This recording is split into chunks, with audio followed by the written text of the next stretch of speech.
따스한 성령님 함께 찬양합니다. 따스한 성령님 마음으로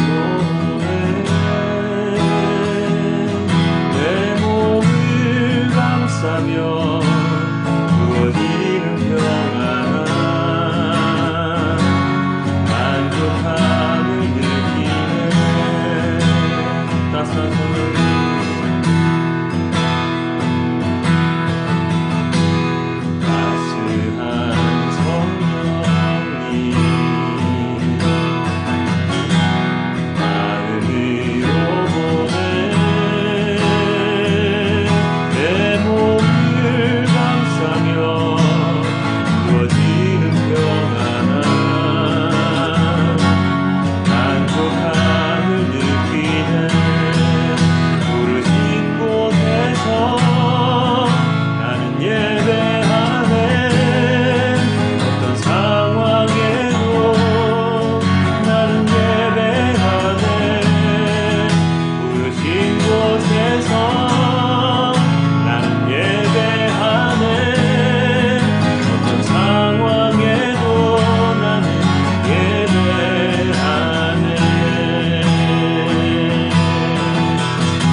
진리의 한 줄기 빛보네. 사랑과 진리의 한 줄기 빛보네. 내 몸을 감싸며 주어지는 평안함 그 사랑을 느끼네. 부르신 곳에서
내가 걸어갈 때 길이 되고 살아갈 때 삶이 되는 그곳에서 예배하네. 내가 걸어갈 때 길이 되고 살아갈 때 삶이 되는 그곳에서 예배하네. 내가 걸어갈 때 되고 살아갈 때 삶이 되는 그곳에서 예배하네.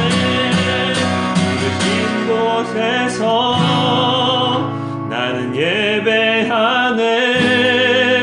어떤 상황에도 나는 예배하네. 부르신 곳에서 나는 예배하네.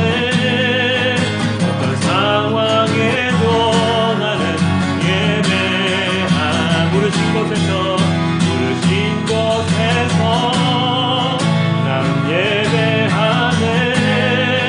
어떤 상황에도 난 예배하네. 부르신 곳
찬양합니다. 주님 홀로 높임 받으소서. 완전하신 나의 주, 의의 길로 날 인도하소서. 택하신 모든 일 주님의 영광 다 경배합니다.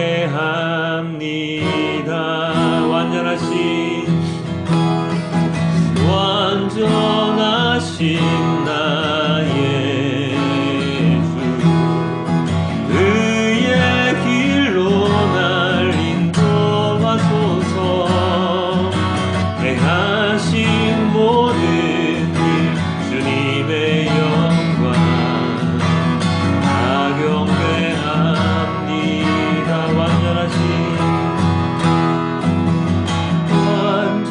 완전하신 나의 주, 의의 길로 날 인도하소서. 행하신 모든 일 주님의 영광 다 경배합니다. 예배합니다. 찬양합니다. 주님만 날 다스리소서. 예배합니다. 찬양합니다. 주님 홀로 높임 받으소서. 예배합니다. 찬양합니다. 주님만 날 다스리소서. 예배합니다. 찬양합니다. 주님 홀로 높임 받으소서. 예배합니다. 찬양합니다. 주님만 날 다스리소서. 예배합니다. 찬양합니다. 주님 홀로 높임 받으소서. 성령 하나님, 이곳에 가득한 주님을 높이며 경배합니다. 성령 하나님, 이곳에 가득한 주님을 높이며 예배합니다. 성령 하나님, 이곳에 가득한 주님을 높이며 경배합니다. 성령 하나님, 이곳에 가득한 주님을 높이며 예배함. 성령 하나님, 이곳에 가득한 주님을 높이며 경배합니다. 성령 하나님, 이곳에 가득한 주님을 높이며 예배합니다. 모든 짐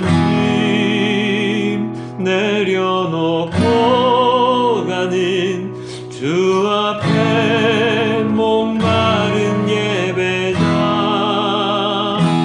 주 음성 듣기를 원하네. 주 얼굴 보기를 원하네. 모든 짐 내려놓고 가는 주 앞에 목마른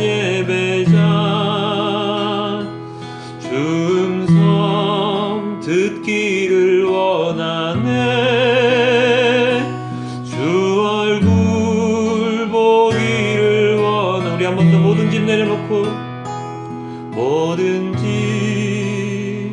내려놓고 가는 주 앞에 목마른 예배자 주 음성 듣기를 원하네 주 얼굴 보기를 원하네 성령 하나님 이곳에 가득한 주님을 높이며 경배합니다. 성령 하나님 이곳에 가득한 주님을 높이며 예배합니다. 성령 하나님 이곳에 가득한 주님을 높이며 경배합니다. 성령 하나님 이곳에 가득한 주님을 높이며 예배한 성령 하나님 이곳에 가득한 주님을 높이며 경배합니다.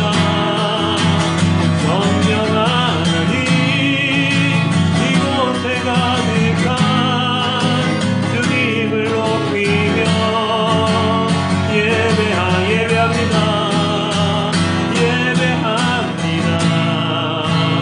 찬양합니다. 주님만 날 다스리소서. 예배합니다. 찬양합니다. 주님 홀로 높인다. 예배합니다. 예배합니다. 찬양합니다. 주님만 날 다스리소서. 예배합니다. 찬양합니다. 주님 홀로 높임 받으소서. 우리 함께 주님께 기도드립니다.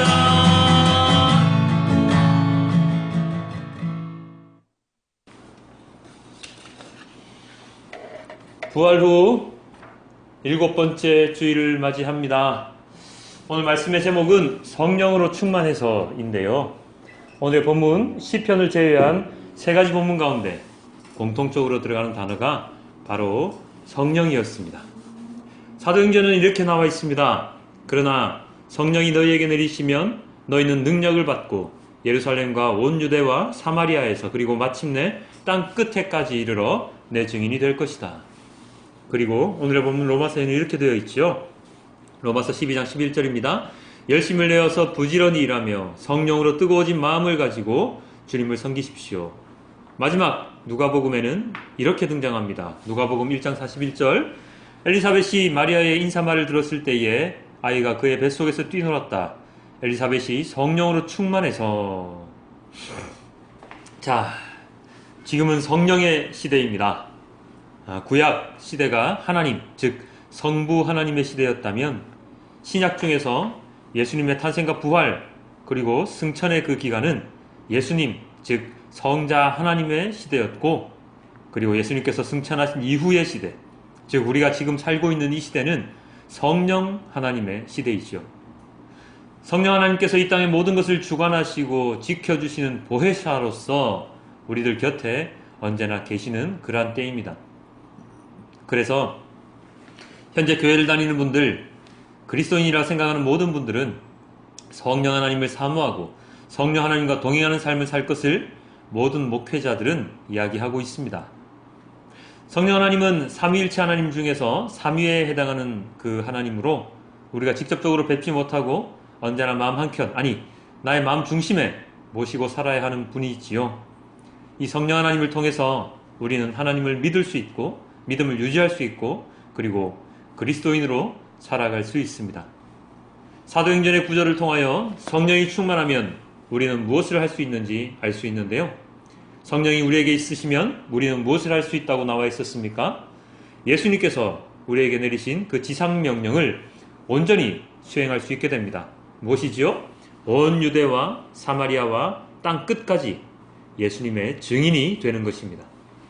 그리고 성령이 충만한 엘리사벳은 무엇을 했습니까? 하나님을 찬양했습니다. 예수님을 잉태한 마리아를 축복했습니다. 그리고 바울 사도는 성령으로 뜨거워진 마음을 가지고 주님을 섬기라고 말을 했습니다.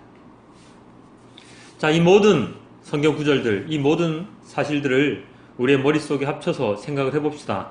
그러면 어떤 결론에 도달할 수 있을까요? 저는 이런 결론에 도달하였습니다. 바로 우리가 다니는 교회, 그리고 그리스도인들의 네트워크, 그리고 우리의 사명이라는 것에 도달했지요. 예수님께서는 이 땅에 오셔서 우리의 구원을 완성시켜 주셨습니다. 당신이 만드신 세상이 타락하여 죄인들로 가득 찬 이곳에 오셔서 그들의 본성을 찾을 수 있도록, 본향으로 돌아갈 수 있도록, 선택받은 민족들뿐만 아니라 모든 사람들이 그 길을 갈 수 있도록 열어주셨습니다. 동정녀 마리아를 통해서, 그리고 엘리사벳을 통해서, 그리고 그의 아들 세례 요한을 통해서 예수님을 계시하고 이 땅의 모든 이들에게 복음을 전해 주셨지요.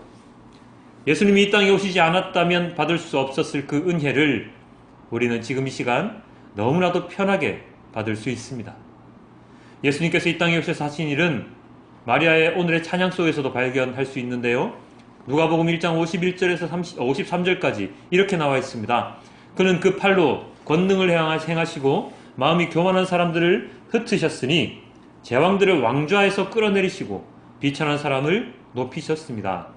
줄인 사람들을 좋은 곳으로 배부르게 하시고 부한 사람들을 빈손으로 떠나보내셨습니다. 예수님의 많은 사역들 가운데 오늘 본문에 기록된 마리아의 찬양 속에서 예수님께서는 교만한 자들을 흩으셨습니다. 자, 여기서 교만한 자 누구입니까?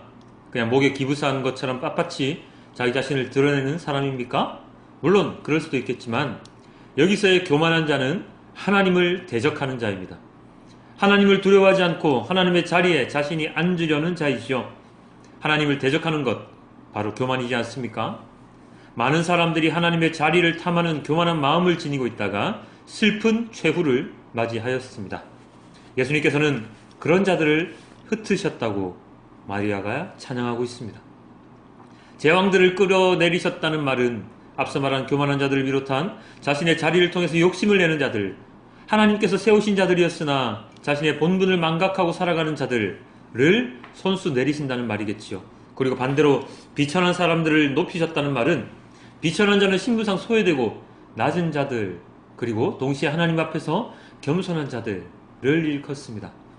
억압받고 핍박받는 고통 가운데 있는 사람들을 하나님께서는 그들을 높은 자리로 올려주십니다. 그래서 지위 고하가 없는 평등한 세상적 가치의 평등이라기보다는 하나님의 자녀로서, 동일한 자녀로서 자신을 드러내지 않고 하나님을 섬기는 자들을 모두 동등한 위치에서 살아갈 수 있도록 만들어주시지요. 그리고 또 무엇이라고 마리아는 찬양했습니까? 줄인 자들은 배부르게 하시고 부한 사람들은 빈손으로 만드신다. 줄인 자, 부한 자들은 경제적인 빈부의 격차를 나타낼 수도 있지만 더 깊이 들어가면 하나님에 대하여 줄인 자, 하나님에 대하여 부한 자들을 일컫습니다. 하나님을 간절히 사모하며 하나님의 모든 것에 목마른 줄인 자들에게 하나님은 필요한 모든 것을 채워주시지만 부한 자, 하나님을 필요치 않는 자, 자신만을 생각하고 위하는 자들에게는 모든 것을 빼앗아 아무것도 가지지 못한 자로 만들어버리시죠. 하나님으로 가득 채워져 있어야 할 인생이 하나님이 없는 헛된 세상의 것들로 채워져 있으면 그는 어떻게 됩니까? 구원의 길에서 멀어질 수밖에 없는 입장이 될 수밖에 없지요. 부자 청년에게 모든 재산을 나눠주라고 하신 예수님의 말씀처럼 부자가 천국에 들어가는 것이 낙타가 바늘 귀를 통과하는 것보다 어렵다고 말씀하셨던 것처럼 재물과 하나님을 동시에 섬길 수 없다고 하신 그 말씀처럼 우리의 인생 가운데 무엇이 충만해야 하는지, 무엇으로 가득 차 있어야 하는지를 올바르게 판단하고 온전히 채울 수 있도록 하나님께서는 모든 것을 채우시고 그리고 또 비워주십니다. 경제적인 부를 가진 사람이라고 다 천국에 못 가는 것은 아님을 우리는 분명히 알아야 하고, 그렇다고 해서 경제적으로 가난한 사람이 모두 하나님의 인도하심을 받는 것은 아니라는 것 또한 우리는 잘 알아야 합니다. 우리는 마리아의 하나님에 대한 찬양을 통해서 예수님께서 이 땅에 오셔서 하신 일들, 예수님의 존재의 목적을 깨달을 수 있었습니다. 이 예수님께서 승천하실 때에 우리에게 무엇을 명령하셨다고 아까 말했지요? 아까 보았던 사도행전 본문을 다시 한 번 더 보면 이렇게 기록되어 있었습니다. 사도행전 1장 8절입니다. 그러나 성령이 너희에게 내리시면 너희는 능력을 받고 예루살렘과 온 유대와 사마리아에서 그리고 마침내 땅끝에까지 이르러 내 증인이 될 것이다. 바로 땅끝까지 세상의 모든 곳으로 증인이 되어 나아갈 것을 명령하십니다. 이것은 그냥 되는 것이 아니라 성령 하나님께서 우리에게 임재하시면 가능한 일임을 분명히 하고 계십니다. 하나님의 마음으로 충만하면, 성령 충만한 상태라면 예수님의 증인으로서 살아갈 수 있다는 뜻이지요. 그러므로 예수님의 제자, 예수님을 따라 살아가는 그리스도인이라면 궁극적으로 어떤 사람이 되어야 합니까? 바로 성령님과 함께 동행하며 예수님의 말씀을 전하는 사람, 예수님의 증인이 되어야 하지요. 우리는 흔히 교회 다니는 사람을 그리스도인이라고 부르는데요. 그 내면에는 바로 이런 내용이 숨겨져 있는 것입니다. 그리스도인은 성령 충만함으로 예수님의 복음을 전하고 증언하는 일을 하는 자다라는 것입니다. 예수님의 복음은 무엇입니까? 간단하게 말하면 예수님의 탄생으로부터 부활 승천하시는 그 이야기, 그리고 조금 더 깊게 들어간다면 그 예수님의 생애 가운데 우리에게 보여주신 그 모범, 아까 마리아가 하나님께 찬양했던 그 모든 내용들을 우리는 복음이라고 알고 있고, 그리고 또 그 복음을 전해야 하는 것입니다. 그런데 그 복음은 듣는 것으로, 전하는 것으로 끝날 수 있는 것입니까? 아닙니다. 복음은 지식적으로 우리가 수학 공식을 외워서 알려주듯이 할 수 있는 것이 아닙니다.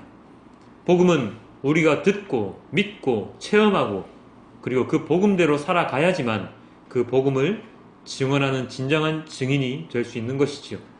증인, 증언이라는 이 단어 안에 숨어있는 것은 무엇입니까? 직접 체험하는 것, 직접 보는 것이라는 뜻이 숨겨져 있지 않습니까? 바로 그것이지요.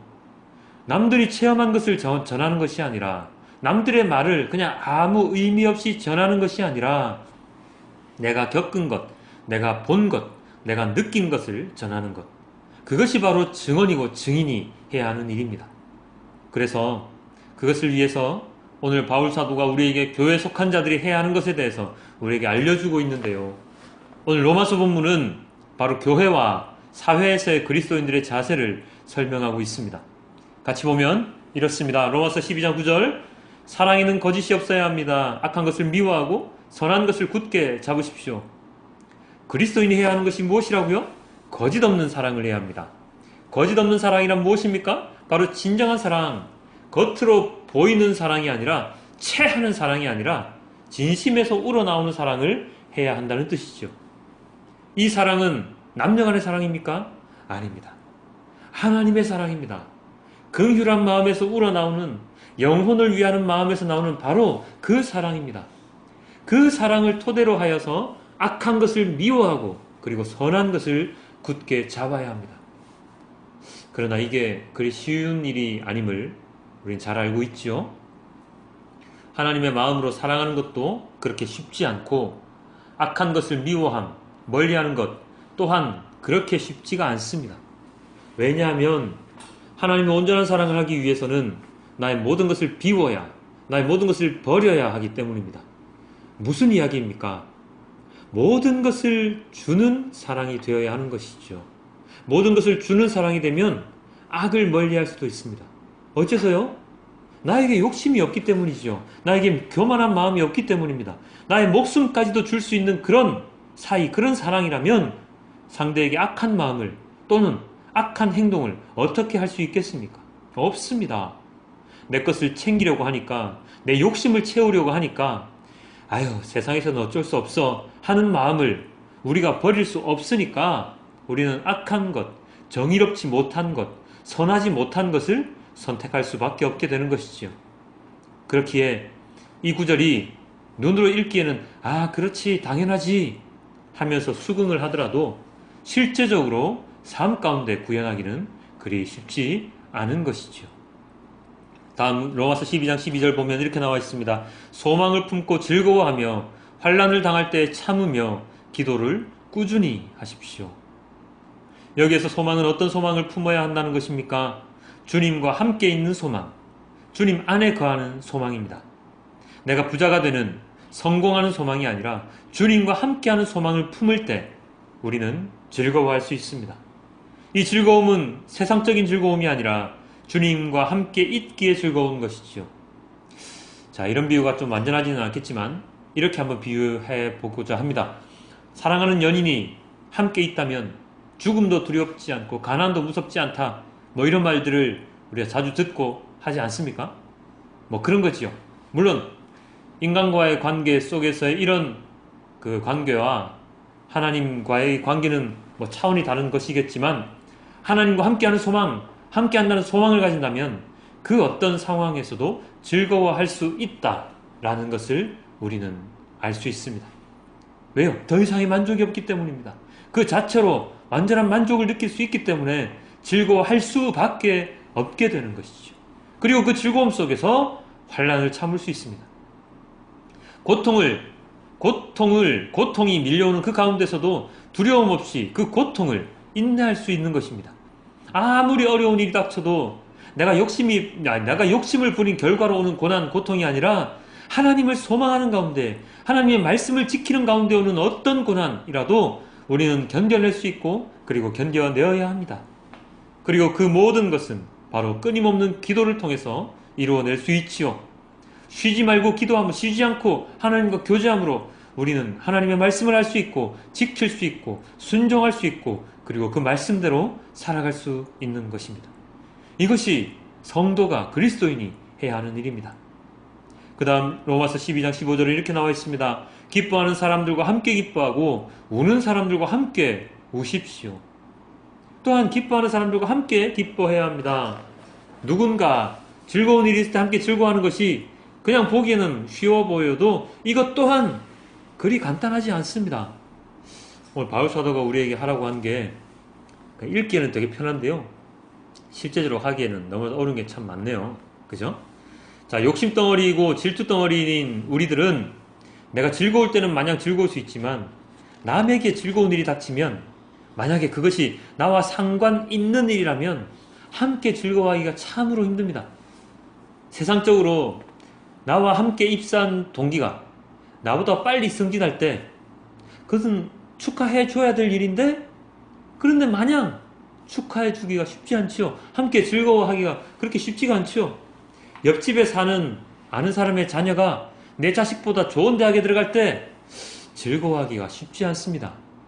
남이 나보다 잘 되는 걸 보면서 이거 정말 잘 됐네, 정말 축하해 하면서 함께 박수치면서 기뻐해 줄 수 있는 것이 그렇게 쉽지 않은 것이라는 것을 우리는 세상을 살다 보면 알 수 있지요. 그리고 또한 우는 사람과 함께 우는 것 또한 그렇게 쉽지가 않습니다. 왜요? 바쁘기 때문에, 관심을 가지기 어렵기 때문에 그렇습니다.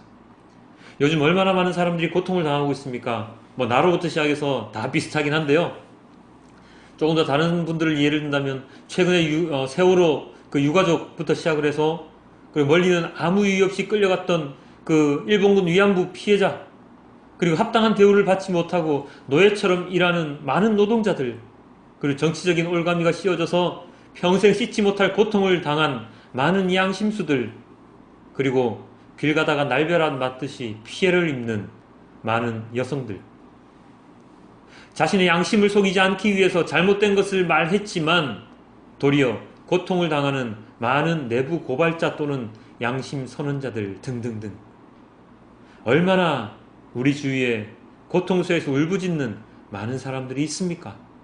그러나 우리는 이들을 위해 함께 울어준 적이 많이 있습니까? 아니요. 저 또한 많이 함께하지 못했고, 많은 사람들이 자신들의 삶에 얽매여서 그런 생각조차 하지 못한 때가 많습니다. 물론 멀리서나마 박수 쳐주고 함께 울어주고 응원해준 적은 있습니다만, 그들에게 직접 찾아가서 함께 울어주고 그들의 손을 붙잡아주고 그들에게 위로의 말씀을 전하고 하나님과 함께 하기를 기도했던 적은 그리 많지 않습니다.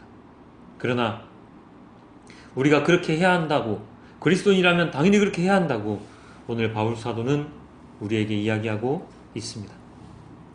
사랑하는 성도 여러분, 예수님께서 이 땅에 오셔서 복음을 전해주시고 우리에게 구원의 길을 열어주셨습니다.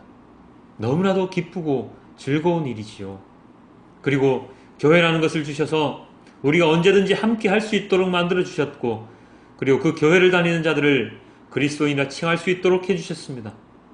그런데 이제까지 우리들의 모습을 살펴보면 예수님께서 주신 그 복음을 온전히 이해하지 못하고, 그리고 온전히 전하지 못하고 그저 나만을 위한 복음으로 한정지어서 복음을 무상시하고 있는 것을 아닙니까?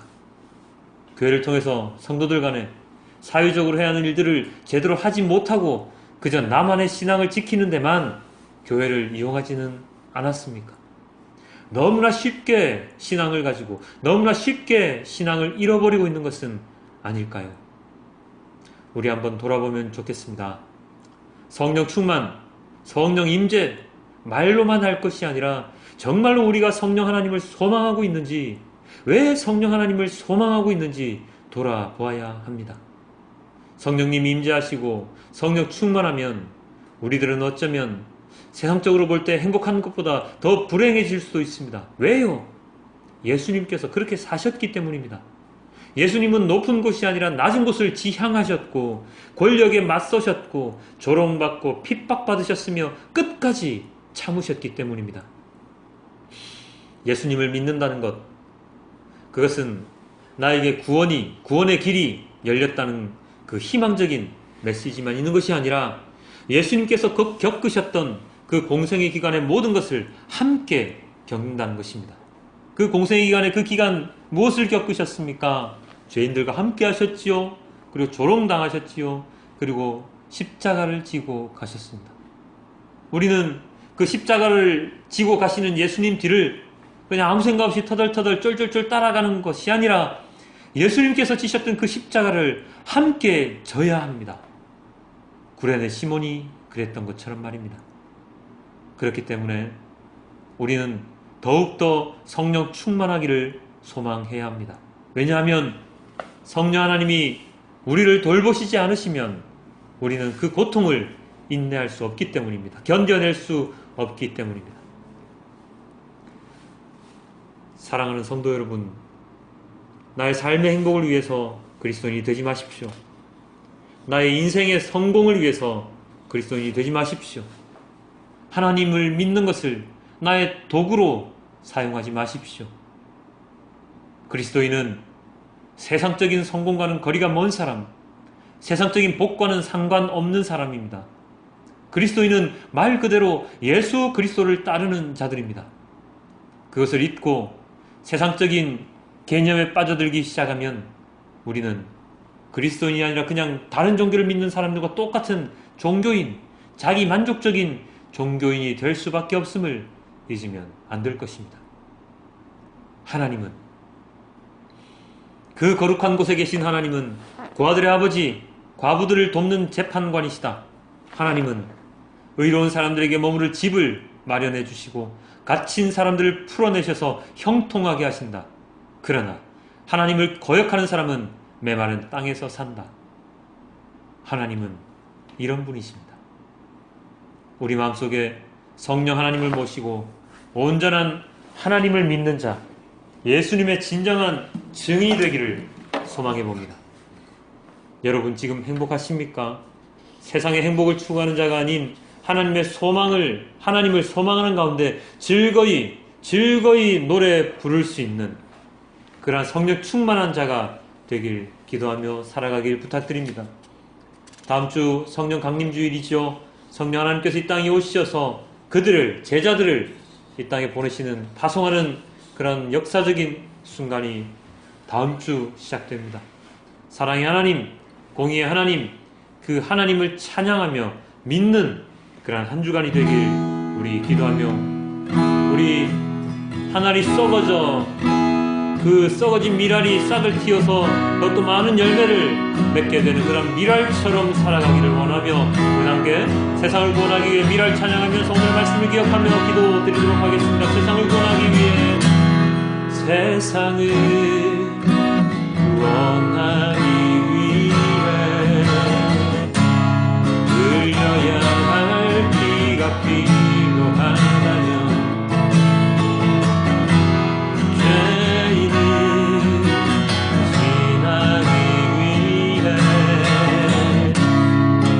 생의 제물 필요하시다면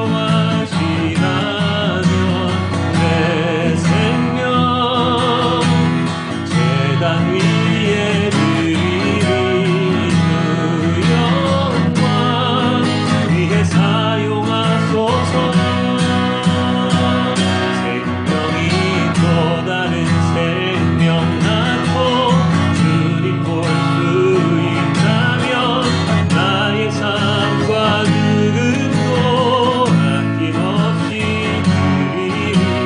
죽어야 다시 사는 주의 말씀 믿으며 하나의 미랄 되어서 거리리니 예수님처럼 사랑하게 하소서.